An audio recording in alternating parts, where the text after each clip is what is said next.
प्रभु राम देव भगवान अल्लाह खुदा ईश आदि नाम एक ही शक्ति के हैं। वो कैसा है, कहां है, कैसे मिलता है, किसने देखा है?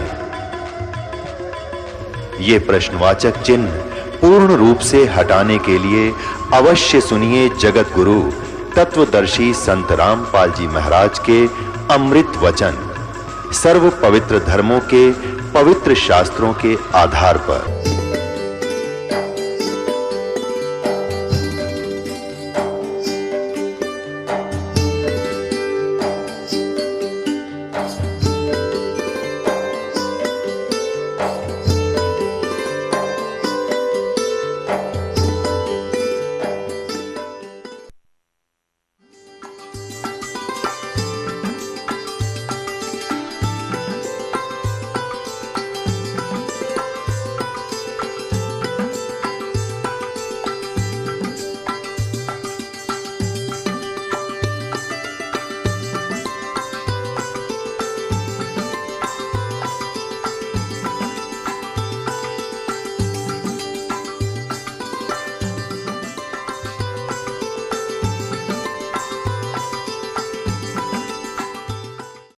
सतगुरुदेव की जय। बंदी छोड़ कबीर परमेश्वर जी की जय। बंदी छोड़ गरीबदास जी महाराज जी की जय। स्वामी राम देवानंद जी गुरु महाराज जी की जय।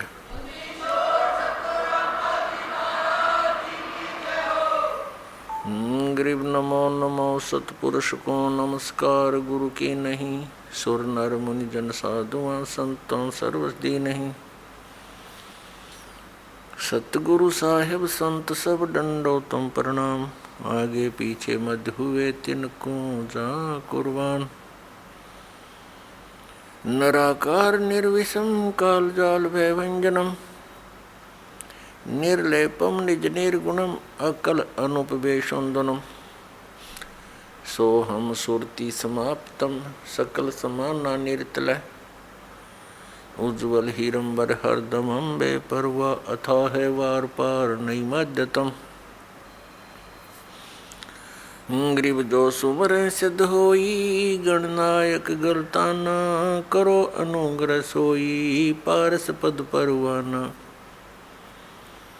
आदि गणेश मनाऊं गणनायक देवन देवा, चरण कमल लो लाऊं आद्यंत करूं सेवा। परम शक्ति संगीतम रिद्धि सिद्धि दाता सोई, अवगत गुण अतीतम सत्य पुरुष निर्मोही। जगदम्बा जगदीशम मंगल रूप मुरारी, तन मन अर्पू शीसम भक्ति मुक्ति भंडारी। सुर नर मुनि जन ध्यावे ब्रह्मा विष्णु महेशा, शेष शेष मुख गावे पूज्य आदि गणेशा।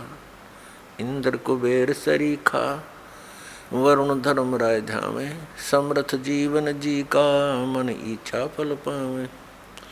33 कोटि अधारा ध्यावे से 88, उतरे बहुजल पारा कट है यम की फांसी। 33 कोटि अधारा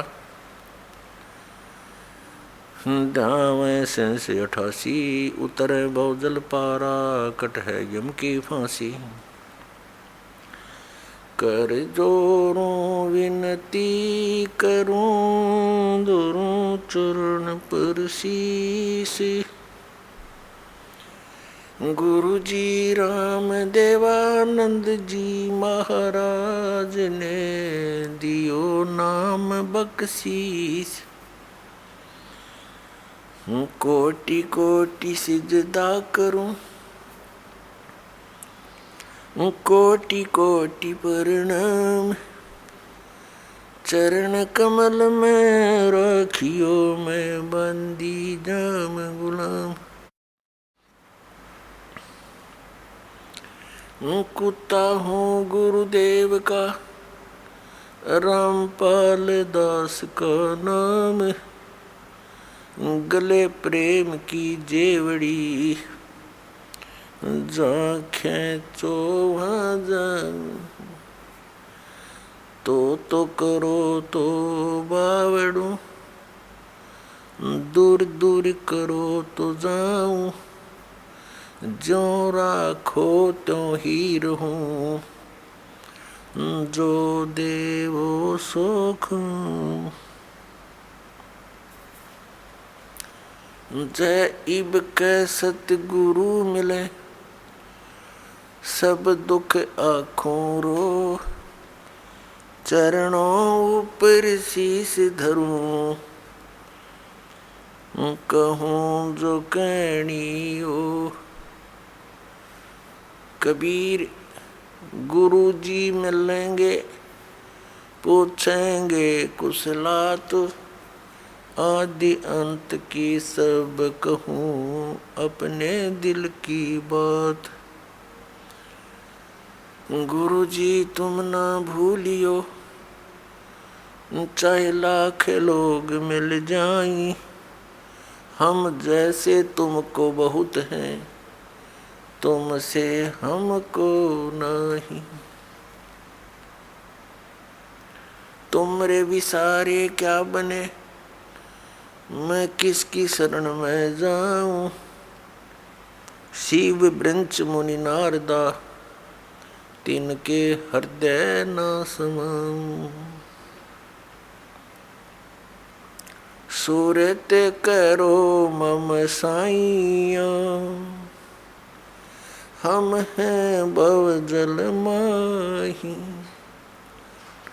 आप ही बह जाएंगे जो तुम न पकड़ोगे बाँ। हे बंदी छोड़ दयाल जी, तुम तक हमारी दौड़, जैसे काग जहाज का सूझत और न ठोरे। परम पिता परमात्मा पूर्ण ब्रह्म सर्व उत्पादक प्रभु, सर्व का सृजनहार, वो परमात्मा कबीर देव हैं, कबीर साहब जी हैं, जो काशी शहर में बनारस के अंदर एक जुलाहा और कवि नाम से प्रसिद्ध हुए। वे स्वयंभू परमात्मा हैं। वे वो परमेश्वर हैं जिसके विषय में चारों वेद बताते हैं कि उस परमेश्वर की शरण में जाने से ये जीव कर्म दंड से भी मुक्त हो सकता है। उस परमेश्वर की शरण में जाने से प्राणी पूर्ण मोक्ष प्राप्त कर सकता है। वो परमात्मा अजन्मा है, स्वयंभू है, परम अक्षर ब्रह्म उन्हीं को कहा जाता है। सतपुरुष अकाल मूर्त शब्द स्वरूपी राम भी उसी कबीर नामक परमात्मा के उपमात्मक महिमात्मक नाम है। पुण्यात्माओं, श्रीमद् भगवत गीता अध्याय नंबर 7 के श्लोक नंबर 29 में गीता ज्ञानदाता ने कहा है कि अर्जुन, जो ज्ञान मैं तुझे बता रहा हूँ, इसका आश्रय लेकर, इसको आधार मानकर जो व्यक्ति तत्वदर्शी संतों के पास जाकर तत्व ज्ञान को समझ लेता है, उसके पश्चात वह केवल जरा और मरण से छूटने का ही प्रयत्न करता है। दूसरे शब्दों में कहा है कि जो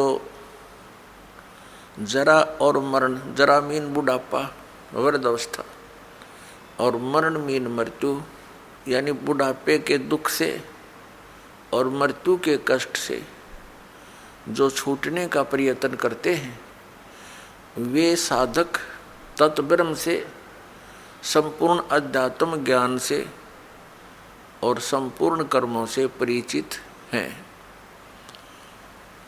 अपनी आत्माओं, जब तक हमें संपूर्ण अध्यात्म ज्ञान का हमें परिचय नहीं होगा, जानकारी नहीं होगी,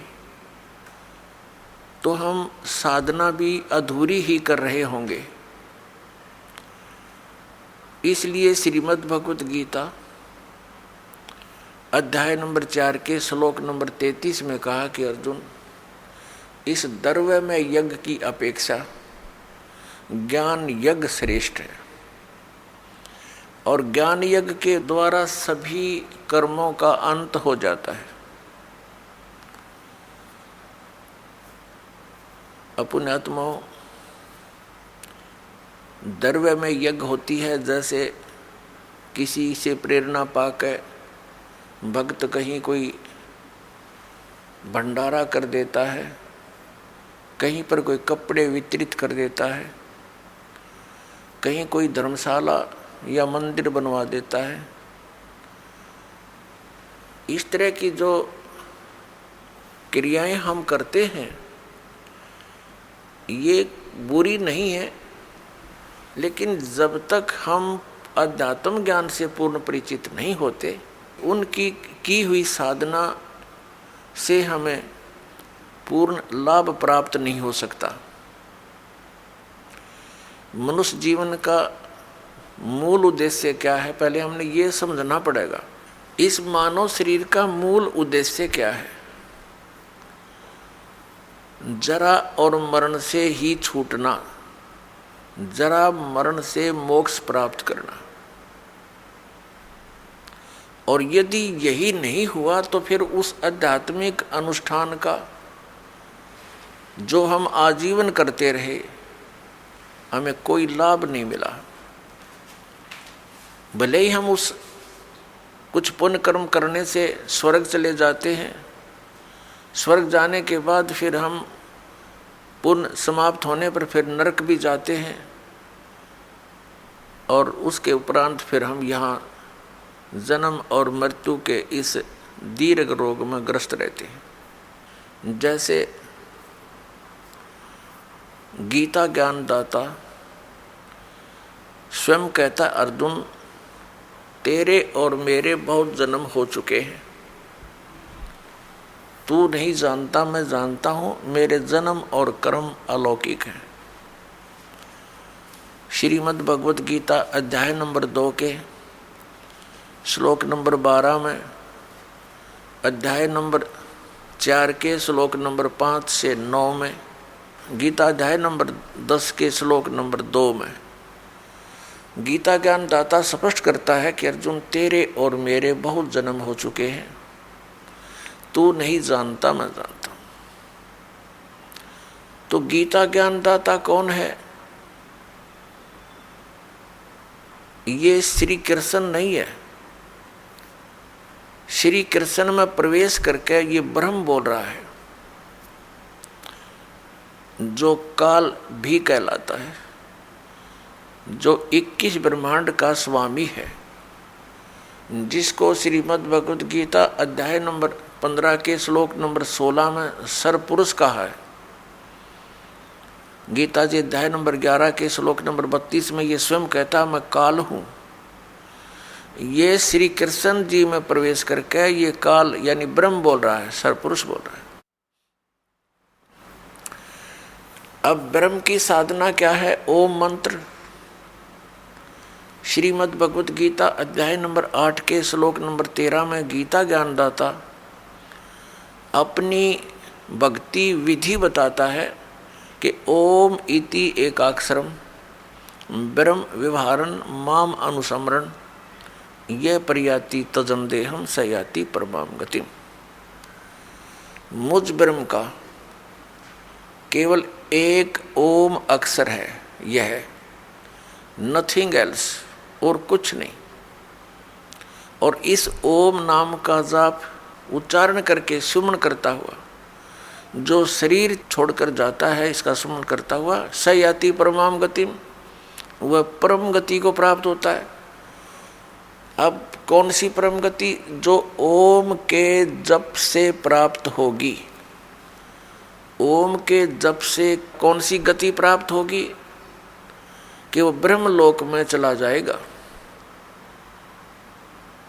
गीता जी अध्याय नंबर 8 के श्लोक नंबर 16 में स्पष्ट किया है कि ब्रह्मलोक पर्यंत, यानी ब्रह्मलोक में गए हुए प्राणी भी सब पुनरावृत्ति में है। वहां गए हुए प्राणी भी जन्म और मृत्यु के अंदर सदा बने रहते। और ये ब्रह्म स्वयं कह रहा है कि तेरे और मेरे अर्जुन बहुत जन्म हो चुके, तू नहीं जानता मैं जानता हूं। ये सरपुरुष है, ये नाशवान भगवान है। तो नाशवान की भक्ति करने से, साधना करने से जरा और मरण का रोग नाश नहीं हो सकता। और मनुष्य जीवन का मूल उद्देश्य ही जरा और मरण से छुटकारा पाना है। इसलिए गीता ज्ञानदाता 15वें अध्याय के मंत्र नंबर 1 से 4 में और गीता जी अध्याय नंबर 18 के श्लोक नंबर 62 और 66 में अपने से अन्य उस परम अक्षर ब्रह्म की शरण में जाने को कह रहा है कि जहां जाने के बाद साधक फिर लौटकर कभी संसार में वापस नहीं आते, उनको परम शांति और शाश्वत स्थान, शाश्वत माने एंडलेस, एवरलास्टिंग, कभी नाश न होने वाले उस स्थान यानी धाम को, सनातन परम धाम को प्राप्त हो जाता है। इसके लिए गीता ज्ञानदाता ने ऑप्शन छोड़ा है कि उस परम अक्षर ब्रह्म यानी जिसकी साधना के लिए 18वें अध्याय के 62वें श्लोक में जिसकी शरण में जाने को कहा है, उसकी भक्ति विधि और उसकी पूर्ण जानकारी गीता ज्ञानदाता नहीं रखता। इसलिए उसने कहा है 4थे अध्याय के 34वें श्लोक में कि तत्व ज्ञान के अंदर ये सर्व जानकारी उस अध्यात्म मार्ग की, संपूर्ण अध्यात्म ज्ञान उस तत्व ज्ञान के अंदर है। और उस ज्ञान को तू तत्वदर्शी संतों के पास जाकर समझ, उनको दंडवत प्रणाम करने से और विनम्र भाव से प्रसन्न करने से वो तत्वदर्शी संत तुझे परमात्म तत्व का, उस परमात्मा का ज्ञान कराएंगे। श्रीमद् भगवत गीता अध्याय नंबर 8 के श्लोक नंबर 1 में अर्जुन ने पूछा कि हे भगवान, आपने जो गीता अध्याय नंबर 7 के श्लोक नंबर 29 में जिस तत्परम की जानकारी दी है कि उस तत्परम को जानकर संपूर्ण अध्यात्म से परिचित और संपूर्ण कर्मों से परिचित प्राणी केवल जरा और मरण से ही मोक्ष के लिए यत्न करता है। वो इस संसार की किसी वस्तु की इच्छा नहीं रखता। तो किम तत्परम 8वें अध्याय के गीता जी में प्रथम मंत्र में प्रश्न किया। गीता ज्ञानदाता ने 8वें अध्याय के 3रे श्लोक में जवाब दिया, उत्तर दिया कि वह परम अक्षर ब्रह्म है। श्रीमद् भगवत गीता अध्याय नंबर 4 के श्लोक नंबर 25 से लेकर 30 तक गीता ज्ञानदाता ने जानकारी दी है कि कोई साधना ऐसी करता है, कोई देवताओं की पूजा करता है, कोई योग अभ्यास ही करता है, कोई स्वाध्याय ही करता है और कोई ब्रह्म को इष्ट मानकर पूजा करके अपने प्राणों को न्यौछावर कर देता है। कोई पान अपान की गति, कोई प्राणायाम आदि करके ही संतुष्ट है और सभी अपनी अपनी साधनाओं को पाप नाशक जानते हैं। यानी जो साधना जैसी कर रहा है वो उसको उत्तम मानकर कर रहा है, ये तो अंडरस्टूड है। यदि वो ये समझ जाए कि साधना शास्त्र अनुकूल नहीं तो तुरंत त्याग देगा वो। तो जब तक उस साधना को प्राणी कर रहा है तो उसको उत्तम और पाप नाशक जानकर ही कर रहा है। पाप नाशक यानी मोक्षदायक, पाप नाश होते ही मोक्ष होगा। इसके लिए गीता जी अध्याय नंबर 4 के श्लोक नंबर 32 में गीता ज्ञान दाता ने कहा है कि जो अभी मैंने अध्याय नंबर इसी 4 के श्लोक नंबर 25 से लेकर 30 तक जो जानकारी दी है आध्यात्मिक यज्ञों की यानी धार्मिक अनुष्ठानों की, ये कंप्लीट नहीं है। विस्तार के साथ आध्यात्मिक यज्ञों अर्थात धार्मिक अनुष्ठानों की जानकारी सच्चिदानंद घन ब्रह्म की वाणी में विस्तार के साथ कही गई है।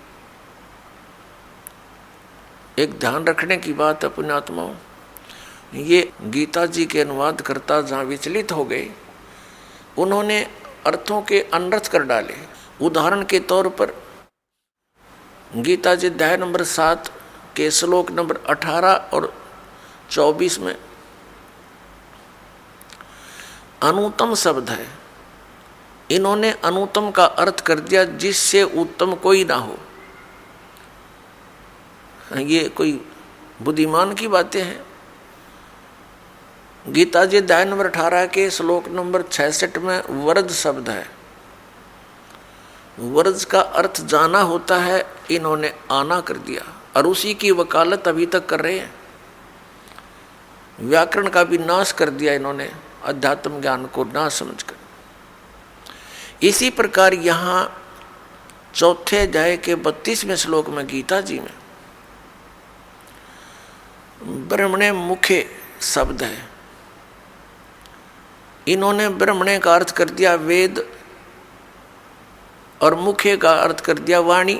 ब्रह्मणे मुखे का अर्थ कर दिया वेद की वाणी। हर इनको याद नहीं रहा। 17वें अध्याय के 23वें श्लोक में गीता जी में ये ब्रह्मणे शब्द है। ओम तत्सत इति निर्देश है ब्रह्मणे तिर्विद समर्थ है। वहाँ इन्होंने किया है ब्रह्मणे का अर्थ सच्चिदानंद घन ब्रह्म। ये यहाँ जानकारी जो है 8वें अध्याय के जो 3रे मंत्र में कहा है परम अक्षर ब्रह्म, उसको परम अक्षर ब्रह्म कहो, सच्चिदानंद घन ब्रह्म कहो। तो 17वें अध्याय के 23वें श्लोक में सच्चिदानंद घन ब्रह्म अर्थ किया है अनुवादकर्ताओं ने, वहाँ सही किया, वहाँ इनकी बुद्धि ठीक काम कर रही थी और यहाँ ये विचलित हो गए। तो यहाँ पर चौथे अध्याय के 32वें श्लोक में ब्रह्मणे मुखे का अर्थ बनता है सच्चिदानंद घन ब्रह्म ने, यानी परम अक्षर ब्रह्म ने अपने मुख कमल से जो बोलकर ज्ञान दिया है अपनी अमृतवाणी से, वो है ब्रह्मणे मुखे, वो सच्चिदानंद घन ब्रह्म की वाणी, वो तत्व ज्ञान है। और उसके अंदर विस्तार के साथ सभी धार्मिक यज्ञों अर्थात अनुष्ठानों की जानकारी कही गई है। चौथे अध्याय के 34वें श्लोक में गीता जी में यही प्रमाण दिया है कि उस तत्व ज्ञान को जो सच्चिदानंद घन ब्रह्म ने अपने मुख कमल से बोला है, उसको तू तत्वदर्शी संतों के पास जाकर समझ, वे बताएंगे। इससे सिद्ध हो गया कि गीता ज्ञानदाता उस तत्व ज्ञान से अपरिचित है। अन्यथा 18 अध्याय बोले, एक अध्याय और बोल देता उस तत्व ज्ञान के विषय में। तो इससे सिद्ध है कि गीता जी के अंदर कंप्लीट स्पिरिचुअल नॉलेज नहीं है, संपूर्ण अध्यात्म ज्ञान नहीं है। और ये भी नहीं कह सकते कि गीता जी का ज्ञान उचित नहीं है, ये भी नहीं कह सकते कि ये गलत है। जैसे 10वीं कक्षा तक का जो पाठ्यक्रम होता है, वो 10वीं मैट्रिक तक तो कंप्लीट है, लेकिन इस शिक्षा का ये पूर्ण सिलेबस नहीं है। शिक्षा यही अंत नहीं हो जाती, इसलिए आगे की जो पढ़ाई है वो अलग पुस्तक होती है। इसी प्रकार उस सच्चिदानंद घन ब्रह्म ने स्वयं आकर अपना ज्ञान दिया। और जब तक वो परमात्मा आकर यहाँ स्वयं यथार्थ ज्ञान प्रदान नहीं करता, तब तक पूरा मानव अध्यात्म ज्ञान से कोसों दूर होता है। पुण्यात्माओं, अब गीता जी अध्याय नंबर 7 के श्लोक नंबर 29 में गीता ज्ञानदाता ने कहा है कि मेरे इस तत्व ज्ञान का आश्रय करके और जो जरा और मरण से छूटने का प्रयत्न करते हैं, वे तत्ब्रह्म से, संपूर्ण अध्यात्म ज्ञान से, सभी कर्मों से परिचित हैं। अब गीता जी अध्याय नंबर 15 के श्लोक नंबर 1 में उस तत्वदर्शी संत की पहचान बताई है कि उल्टे लटके हुए, ऊपर को जड़ और नीचे को शाखा वाला ये संसार रूपी वृक्ष है। ऊपर को जड़ तो परम अक्षर ब्रह्म है और नीचे को तीनों गुण रूपी शाखा है। गीता जी अध्याय नंबर 15 के श्लोक नंबर 1 से 4 का ये निष्कर्ष है जो दास बताने जा रहा है। तीनों गुण कौन है? रजगुण ब्रह्मा, सतगुण विष्णु, तमगुण शिव जी। और जो संत इस उल्टे लटके हुए संसार रूपी वृक्ष के सभी विभाग बता देगा, स वेदवित, वह वेद के तात्पर्य को जानने वाला है, वह तत्वदर्शी संत है। ये क्लियर कर दिया। और गीता जी अध्याय नंबर 15 के श्लोक 1 से 4 का निष्कर्ष है कि उसके पश्चात जब तत्वदर्शी संत मिल जा, उस तत्व ज्ञान रूपी शस्त्र के द्वारा इस अज्ञान रूपी उलझी हुई गुत्थी को काटकर, अर्थात तत्व ज्ञान को समझकर उसके पश्चात परमेश्वर के उस परम पद की खोज करनी चाहिए, जहाँ जाने के बाद साधक फिर कभी लौटकर संसार में नहीं आता। ये गीता ज्ञानदाता कह रहा है। किसी अन्य परमात्मा की शरण में जाने को, अन्य की साधना करने को, फिर क्या बताया इसी में गीता जी अध्याय नंबर 15 के श्लोक नंबर 4 में कि उसके पश्चात परमेश्वर के उस परम पद की खोज करनी चाहिए, जहाँ जाने के बाद साधक फिर लौटकर कभी संसार में नहीं आता, अर्थात पूर्ण मोक्ष प्राप्त कर लेता है, जरा और मरण से पूर्ण छुटकारा प्राप्त कर लेता है। और जिस परमेश्वर से संसार रूपी वृक्ष की प्रवृत्ति विस्तार को प्राप्त हुई है, अर्थात जिस परमात्मा ने पूरे ब्रह्मांडों की संपूर्ण संसार की रचना की है, और उसी परमेश्वर की मैं शरण हूँ, उसी की भक्ति करनी चाहिए, अन्य की नहीं। गीता ज्ञानदाता ने कति कंसेप्ट क्लियर कर दिया। यदि पूर्ण मोक्ष प्राप्त करना है तो उस परम अक्षर ब्रह्म की पूजा कर, और उसके विषय में मैं परिचित नहीं, उसके लिए तत्वदर्शी संतों की खोज कर ले, अन्य की पूजा नहीं करनी। अपनी साधना के विषय में उसने बता ही दिया कि मेरी भक्ति करेगा तो जन्म मृत्यु तेरी भी बनी रहेगी और मेरी भी बनी रहेगी। अपनी साधना का मंत्र भी गीता ज्ञानदाता ने क्लियर कर दिया 8वें अध्याय के 13वें श्लोक में कि ओम इति एकाक्षरम ब्रह्म व्यवहारण मामनुस्मरण ये प्रियाति तजंदेहम सयाति परमाम गतिम। मेरा तो एक ओम अक्षर है, मुझ ब्रह्म का उच्चारण करके सिमरण करता हुआ जो शरीर त्याग कर जाता है, वो इस परम गति को प्राप्त होता है जो ओम से मिलने वाली गति यानी राहत है। वो आपको बता दिया कि वो 8वें अध्याय के 16वें श्लोक में गीता जी में कहा कि वो ब्रह्मलोक में जाते हैं। ब्रह्मलोक पर्यंत सब नाशवान है, क्योंकि ओम नाम से ब्रह्म की प्राप्ति होती है। ब्रह्म ब्रह्मलोक में रहता है। ब्रह्मलोक पर्यंत सभी प्राणी सभी लोग पुनर्वर्ती में हैं, यानी वहाँ गए हुए प्राणी भी पुनर्जन्म को प्राप्त होते हैं। और गीता ज्ञानदाता स्वयं कहता चौथे अध्याय के 5वें श्लोक में और 9वें श्लोक में, दूसरे अध्याय के 12वें श्लोक में और 10वें अध्याय के दूसरे श्लोक कि अर्जुन तेरे और मेरे बहुत जन्म हो चुके हैं, तू नहीं जानता मैं जानता हूं। इसलिए उसने स्पष्ट कर दिया कि उस पूर्ण मोक्ष प्राप्ति के लिए गीता जी अध्याय नंबर 18 के श्लोक नंबर 62 और 66 में कि उस परमात्मा की शरण में जा। 17वें अध्याय के 23वें श्लोक में यह भी कंसेप्ट क्लियर कर दिया कि उस परमात्मा के पाने का ओम तत्सत, ये 3 मंत्र का जाप और 3 ही विधि से करना है। ये तत्वदर्शी संत बताएंगे, मुझे मालूम नहीं, गीता ज्ञानदाता कहता है। क्योंकि गीता जी अध्याय नंबर 15 के श्लोक नंबर 16 और 17 में 3 पुरुष हैं। अध्याय नंबर 15 के श्लोक नंबर 16 में 2 पुरुषों की जानकारी है, सरपुरुष और अक्षर पुरुष। पुरुष माने प्रभु कहो, ब्रह्म कहो, सर ब्रह्म कहो, सरपुरुष कहो, दूसरे को अक्षर पुरुष कहो या अक्षर ब्रह्म कहो। ये 2 परमात्मा, 2 पुरुष हैं। इनके अंतर्गत जितने प्राणी हैं और ये स्वयं ये नाशवान है। और जीवात्मा तो किसी की नहीं मरती, गधे कुत्ते की भी नहीं मरती। फिर गीता जी अध्याय नंबर 15 के श्लोक नंबर 17 में तुरंत कहा है कि उत्तम पुरुष है तू अन्य परमात्मा इति उदाहरते। उत्तम पुरुष यानी श्रेष्ठ परमात्मा तो कोई और है, जिसके विषय में 8वें अध्याय के 3रे श्लोक में कहा कि वो परम अक्षर ब्रह्म है और वही परमात्मा कहलाता है। यह लोकचर्या में आविष्य विवर्ती, जो तीनों लोकों में प्रवेश करके सबका धारण पोषण करता है, वो है वास्तव में अविनाशी परमात्मा।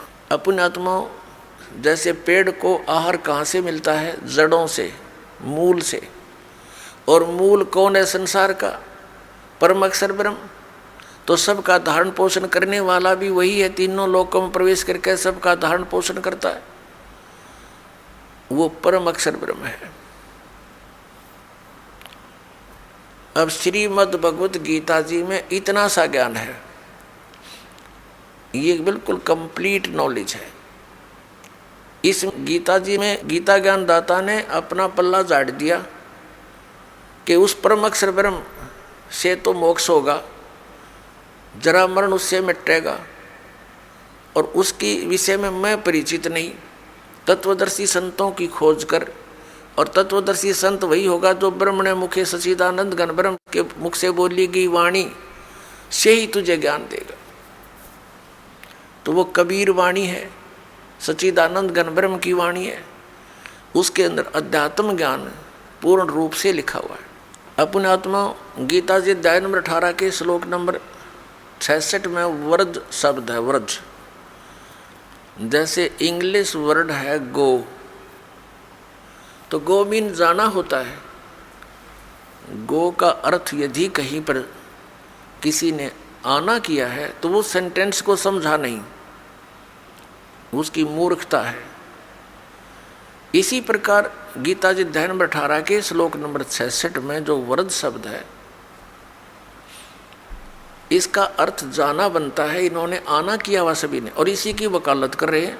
अन्य से, किसी से, आचार्य से या शंकराचार्य से या ऋषि महर्षि से, मंडलेश्वर से पूछो, वो यही वकालत करेंगे कि श्री कृष्ण जी कह रहे मेरी शरण में आ जा। दूसरे अध्याय के 7वें श्लोक में ये गीता ज्ञानदाता को अर्जुन कह रहा कि मैं आपकी शरण में हूँ, आप मेरे गुरु हो, मैं आपकी शरण में हूँ, जो मेरे हित में हो वो आप बताइए। अब वहाँ फिर ये कहे मेरी शरण में आ जा, ये कोई बालकों के लेख नहीं है, ये आध्यात्म ज्ञान है। तो यहाँ इसने कहा है कि सर्वधर्मान परित्यज्य एकम शरणम व्रज अहम तवा सर्व पापेभ्यो मोक्षामि मा शुच। अब अर्जुन चिंतित हो गया कि भी युद्ध करूं तो नाश होवे, पाप का भागी बनूं, और नहीं करूं तो ये बार बार प्रेरित कर ही रहा है युद्ध कर युद्ध कर। तो इस चिंता का निवारण करने के लिए गीता ज्ञानदाता ने कहा देख ले, यदि तूने मेरी शरण में रहना है तो युद्ध करना पड़ेगा। 8वें अध्याय के 5वें और 7वें श्लोक में गीता ज्ञानदाता कहता, मेरी भक्ति कर, मुझे प्राप्त होगा, मुझ में मनवाला हो, मुझ में भावित रहे, लेकिन युद्ध भी कर और मेरा स्मरण भी कर। फिर गीता जी अध्याय नंबर 8 के श्लोक नंबर 8, 9, 10 में इसने फिर तुरंत कहा है कि उस परम अक्षर ब्रह्म की भक्ति करेगा तो उसको प्राप्त होगा। उसके लिए मैं परिचित नहीं तत्वदर्शी संतों की खोज कर उसका 3 मंत्र का जाप है, ओम तत्सत। ओम तो सीधा ही है सरपुरुष का, और तत् और सत ये सांकेतिक है। गीता ज्ञानदाता इससे परिचित नहीं, उसने ऑप्शन छोड़ दिया। तो तत्वदर्शी संत बताएगा ये कोड वर्ड है, सांकेतिक शब्द। तो इन 3 मंत्रों की साधना से उस परम अक्षर ब्रह्म की प्राप्ति होगी। तो उसकी साधना करने से 8वें अध्याय के 8, 9, 10 श्लोक में कहा, उसकी साधना करने से उसको प्राप्त होगा, उसके पास चला जाएगा। उसके जाने की विधि बताई है अब इसने 18वें अध्याय के 66वें श्लोक में कि सर्व धर्मान परित्यज्यमाम। 17वें अध्याय के 23वें श्लोक में 3 मंत्र हैं, ओम तत्सत। ओम तो ये ब्रह्म की साधना, इसकी मजदूरी, इसके सत्र की धार्मिक अनुष्ठान यज्ञ है। और यहाँ यज्ञ जो हम करते हैं 5 यज्ञ, ये भी इसी सत्र की है। तो ये कहता है कि सर्व धर्मान परित्यज्यमाम, मेरे सत्र की जितने भी धार्मिक जो अनुष्ठान तूने किए हैं, जैसे ओम नाम का जाप, उस 3 मंत्र के जाप में ओम नाम का जाप भी है, और ये यज्ञ आदि, ये मुझ में छोड़ और उसकी शरण में जा। एकम, जिसके बराबर दूसरा ना हो, अद्वितीय, वो परम अक्षर ब्रह्म की शरण में जा। अपने आत्माओं, इन अनुवादकर्ताओं ने अनुवाद का अनर्थ किया है। ये क्या कह रहे हैं? क्योंकि इनकी बुद्धि श्री कृष्ण पर रुकी रही, जबकि श्री कृष्ण जी का तो रोल ही नहीं गीता जी के ज्ञान में। ये प्रमाण करेंगे आपको। श्री कृष्ण जी तो कह रहा है कि मुझे तो पता नहीं मैंने क्या बोला था। महाभारत के अंदर आपको प्रमाण दिखाएंगे। इसमें श्री कृष्ण में प्रवेश करके ये काल बोल रहा था ब्रह्म नहीं। श्री कृष्ण तो अर्जुन का साला था। और 11वें अध्याय के अंदर अर्जुन पूछ रहा है कि ए महानुभाव, आप कौन हैं? मैं आपको पहचान नहीं पा रहा हूँ। क्या अपने साले को भूल जाता आदमी? क्योंकि श्री कृष्ण से बाहर निकलकर उसने अपना विराट रूप दिखाया। अर्जुन कृष्ण कृष्ण तब भूल गया। वो तो एक साइड में खड़े हैं और वो देखो इतनी विकराल चेहरा। कहा ये अब मैं काल हूँ। और 7वें अध्याय के 24 और 25 में कहा कि ये मूर्ख लोग, जन समुदाय मुझे कृष्ण मान रहे होंगे। मुझ अव्यक्तम व्यक्तिम आपनम मनन्ते, मुझ अव्यक्त को, अव्यक्त का अर्थ होता है जो छुपा हुआ हो, सामने प्रकट ना हो। जैसे वर्षा के दिनों में बादल छा जाते हैं तो सूर्य दिखाई नहीं देता, वो अव्यक्त हो जाता है, हमें ना दिखता, वो अलग बात है, लेकिन विद्यमान है वो। तो इसी प्रकार ये यहाँ कह रहा है कि मैं अपनी योग माया से छुपा रहता हूँ। ये मेरा अनुत्तम यानी घटिया विधान है, अटल अवयव, कि मैं कभी किसी के समक्ष नहीं आता। और ये विराट रूप मैंने तुझे अपना अनुग्रह करके दिखाया है। 11वें अध्याय के 47 और 48 श्लोक में कहा कि ये है मेरा वास्तविक रूप अर्जुन, और तेरे अतिरिक्त पहले किसी ने देखा था। और ये मेरी प्राप्ति यानी मेरे दर्शन ना वेदों वर्णित विधि से, ना यज्ञ से, ना तप से, ना जप से, किसी प्रकार से कोई नहीं कर सकता। तो यहाँ गीता ज्ञानदाता 18वें अध्याय के 66वें श्लोक में कह रहा है कि सर्व धर्मान परित्यज्यमाम, मेरे सत्र के जितने धार्मिक अनुष्ठान हैं उनकी भक्ति मुझे छोड़ दे। तो एकम शरणम व्रज, जिसके बराबर दूसरा ना हो, अद्वितीय एकम, उस परम अक्षर ब्रह्म की शरण में जा। अब इनका अनुवाद देखो। ये कहते हैं कि सब धर्मों के कर्मों को और मुझ में छोड़कर मेरी शरण में आ जा। बताओ उस समय छोड़कर उसकी शरण में आ जा। अकल गाम जा रही थी इनकी, इनको अध्यात्म ज्ञान नहीं था कंप्लीट। और जिसको संपूर्ण अध्यात्म नहीं है तो वो तो नीम हकीम है। नीम हकीमों ने पूरे मानव का नाश कर दिया। पहले ये कंसेप्ट क्लियर करते हैं कि गीता ज्ञानदाता, गीता जी अध्याय नंबर 7 के श्लोक नंबर 18 में अपनी गति को अनुत्तम कहता है। और इनसे पूछते हैं आचार्यों से, शंकराचार्यों से, ऋषियों से, मंडलेश्वरों से, अपने धार्मिक हिंदू गुरुओं से, तो इनसे कोई पूछते हैं कि पूछा करते थे हम कि गीता ज्ञानदाता अपनी गति को, यानी गति तो साधना से होएगी, अपनी साधना यानी गति को समझ लो, अनुत्तम क्यों कह रहा है। तो ये क्या उत्तर देते हैं कि जिससे उत्तम अन्य ना हो और ना हो, सर्वोत्तम अति उत्तम। बताओ इनकी कोई बात हो, ये जवाब है इनका। अरे अनुतीर्ण और उत्तीर्ण, उत्तीर्ण मीन पास, अनुतीर्ण माने फेल। और किसी बच्चे के सामने लिखा हो अनुतीर्ण और वो घर वालों ना आके कहे कि मेरे से पास कोई नहीं, मैं पास हो गया, तो क्या उसकी इस स्टेटमेंट से वो पास हो जाएगा? तो ये ऐसे समझो अध्यात्म ज्ञानहीन प्राणी थे जो ऐसी स्टेटमेंट देते। अब इसमें 7वें अध्याय के 18वें श्लोक में जो गीता ज्ञानदाता कहता है कि ये ज्ञानी पुरुष 3 तो उन्हें रिजेक्ट कर दिए, आर्थ, अर्थार्थी और जिज्ञासु।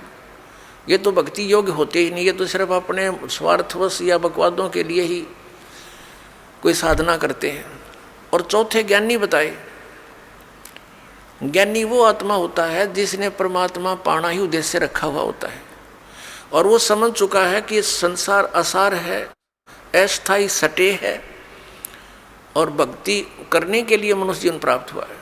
और इस मनुष्य जीवन में यदि साधना भक्ति ठीक नहीं बनी तो यूजलेस है ये जीवन। इस उद्देश्य से जो व्यक्ति भक्ति मार्ग पर लगता है वो समर्पित हो जाता है। तो ये क्या कहता गीता ज्ञानदाता कि ये सभी ज्ञानी आत्मा है तो नेक उद्धार है, क्योंकि इन्होंने अपने शरीर की परवाह भी नहीं करी, परमात्मा पाने के लिए कठिन से कठिन साधनाएं की। लेकिन इनको तत्वदर्शी संत मिला नहीं। इन्होंने स्वयं जो वेदों को जैसा जाना समझा, क्योंकि यजुर्वेद अध्याय नंबर 40 के श्लोक नंबर 15 में ये वेद ज्ञान दाता भी वही है जो गीता ज्ञान दाता है, ये ब्रह्म है। ये कहता है कि मुझ ब्रह्म का केवल एक ओम अक्षर है, ओम कर्तु समर किलबे समर कर्तुम समर। ओम नाम का जाप काम करते करते सिमरण करो, विशेष कसक के साथ सिमरण करो, मनुष्य जीवन का मूल कर्तव्य जानकर इसका सिमरण करो। अब यहाँ तो इन ऋषियों ने ओम नाम का जाप जान लिया कि पूर्ण परमात्मा का है, यानी जिससे मोक्ष होगा। लेकिन ये भूल गए 40वें अध्याय के अंदर यजुर्वेद में मंत्र नंबर 10 से लेकर 13 तक एक और कंसेप्ट कहा है और एक ऑप्शन छोड़ा है और स्पष्ट किया है कि कोई तो परमात्मा को संभवात माने जन्म लेने वाला राम और कृष्ण की तरह, और कोई असंभवात यानी जो कुछ कहते हैं वो जन्म लेता ही नहीं, अजन्मा है। तो इसकी विशेष जानकारी, यथार्थ जानकारी तत्वदर्शी संत देते हैं। धीराणाम, धीराणाम माने तत्वदर्शी संत जिनका ज्ञान टिकाऊ है, उनसे सुनो। अब बताओ, यही गीता जी अध्याय नंबर 4 के श्लोक नंबर 34 में कहा कि तत्व ज्ञान को तत्वदर्शी संतों के पास जाकर सुनो, वो बताओगे उस परमात्मा का ज्ञान। तो इनने उस पर ध्यान ना दिया कि और भी ऑप्शन छोड़ रखा है। इन्होंने इस ओम नाम के जाप को ही पूर्ण परमात्मा का और मोक्षदायक मानकर साधना शुरू कर दी, जप शुरू किया, फिर हठ योग शुरू कर दिया। क्योंकि श्री ब्रह्मा जी जब कमल के फूल पर विराजमान थे, देवी भागवत में प्रमाण है 3रे स्कंद में 5वें अध्याय में कि जब ब्रह्मा जी कमल के फूल पर बैठे थे, ये सचेत हुए, वहाँ होश में आए, आकाशवाणी हुई कि तप करो तप करो। 1000 वर्ष तक ब्रह्मा जी ने तप किया। फिर आकाशवाणी हुई कि सृष्टि करो। तो उसके बाद फिर ब्रह्मा जी को चारों वेद बाद में मिले। वेदों में हठ योग करने का कोई प्रावधान नहीं है। और वो आकाशवाणी किसने की थी? इस ब्रह्म ने सरपुरुष ने की थी। ये मिसगाइड करता है। तो उस आकाशवाणी को ब्रह्मा जी ने परमात्मा की आकाशवाणी मान के और उसको भी अपने वेदों वाली साधना में समावेश कर लिया। और श्री ब्रह्मा जी से ही ज्ञान प्राप्त है सभी ऋषि, महर्षि, गुरु ब्राह्मणों को। उन्होंने फिर उसी तरह हठ योग साथ किया और ओम नाम का जाप किया। ओम नाम के जाप से सिद्धियां आ जाती हैं और हठ योग करने से भी सिद्धियां भी प्राप्त होती हैं। तो ये ऐसे ओम नाम का जाप भी करते रहते और साथ में हठ योग भी इसलिए करने लगे कि आकाशवाणी ब्रह्मा जी को हुई थी। ब्रह्मा जी भी ऐसे ही तप करते हैं, श्री विष्णु जी भी तप करते हैं। श्री देवी भागवत के अंदर प्रथम स्कंद में ये स्पष्ट किया है कि विष्णु जी स्वयं स्वीकार करते हैं कि मैं घोर तप को तपता हूँ और फिर राक्षसों का नाश करता हूँ। तो ये वेदों में वर्णित नहीं है ये घोर तप करना, उसमें सिंपल है, कति साधारण कर्म योग है उसके अंदर, इसमें हठ योग नहीं है। तो कहने का भाव ये है कि इन ऋषि महर्षियों ने ओम नाम का जाप किया और कठिन साधना भी तप किया। अब गीता जी अध्याय नंबर 11 के श्लोक नंबर 47 और 48 में स्पष्ट किया है गीता ज्ञानदाता ने कि मेरी प्राप्ति यानी मेरे दर्शन में भगवान प्राप्ति, ये मेरा वास्तविक रूप है काल जो मैं दिखा रहा हूँ विराट रूप। और इसकी प्राप्ति ना वेदों वर्णित विधि से, ना किसी जप से, ना तप से, ना किसी क्रियाओं से कभी नहीं हो सकती। ये तो मैं अनुग्रह करके जिस पर चाहूँ अपने आप वैसे दया कर दूँ, किसी पर अलग बात है। जैसे तेरे पर कर दी दया अर्जुन को कह रहा है यह इसी दया है, इसकी अनुग्रह है इस काल का। अर्जुन का तो कलेजा फटने को हो रहा है उसकी शकल देख के। अनु कहे तेरे पर अनुग्रह करके मैंने दिखाई है तेरे को, इसी अनुग्रह ना अपने पास रख तो हमने ना दिखाई दिए कदे। बता, ये कहता है ये अनुग्रह करके दिखा रहा, वैसे किसी साधना से मेरी प्राप्ति नहीं। तो इन ऋषि महर्षियों ने हठ योग किया, ओम नाम का जाप किया, मेडिटेशन किए और किसी कमल में प्रकाश देख के ये निहाल हो गए, अकमन भगवान पा लिया और अपना विधान बना दिया कि परमात्मा निराकार है, परमात्मा का केवल प्रकाश देखा जाता है अपने आत्मा। अब एक चुनक नाम के ऋषि थे, उन्होंने ऐसी साधनाएं की, वो था डिवोटी समर्पित मालिक पे, लेकिन अध्यात्म ज्ञान इनकम्प्लीट होने से, तत्वदर्शी संत ना मिलने से उस पुण्यात्मा ने ऐसी कठिन साधनाएं की जिसके कारण वो एटम बम बन गया, सिद्धियां आ गई। मोक्ष तो हो ही नहीं सकता इन मंत्रों से जो चारों वेदों में वर्णित है या अन्य पुराणों में वर्णित है। उसके लिए तो ऑप्शन छोड़ रखा है कि तत्वदर्शी संत बताएंगे और वो 3 मंत्र का जाप होगा, इनसे नहीं हो सकता, जिसमें एक ओम मंत्र है। तो एक चक्रवर्ती राजा था मानधाता, उसने अपने राज्य में परीक्षण करना चाहा कि मेरी प्रभुता यानी मेरी सत्ता अस्वीकार तो नहीं कर दी है किसी छोटे राजाओं ने। उसके लिए उसने एक अश्वमेघ यज्ञ के लिए घोड़ा छोड़ दिया और उसके ऊपर एक पंपलेट लिख दिया, एक इस्तार लगा दिया कि जिस भी राजा ने मानधाता चक्रवर्ती राजा की पराधीनता स्वीकार ना हो, घोड़े को पकड़ के अपने बांध ले और युद्ध के लिए तैयार हो जा। राजा के पास 72 करोड़ सेना है, 72 अक्षौणी। सीधे वैसे सिंपल से शब्दों में 72 करोड़ समझा दिया। अक्षौणी तो आप समझोगे नहीं, इसमें काफ़ी अलग अलग कैटेगरीज होती हैं। एक अक्षौणी में कितने रथ, कितने घुड़सवार, कितने सैनिक, कितने पैदल, ये अलग अलग होते हैं। एक सिंपल से वैसे समझाना चाहते हैं। तो किसी ने उस घोड़े को नहीं पकड़ा क्योंकि 72 करोड़ सेना लिख रखी। तो वो घूम फिर के वापस आ रहे थे, ऋषि की कुटिया के पास से ही गुजरे थे, वापस भी वहीं से आगमन था।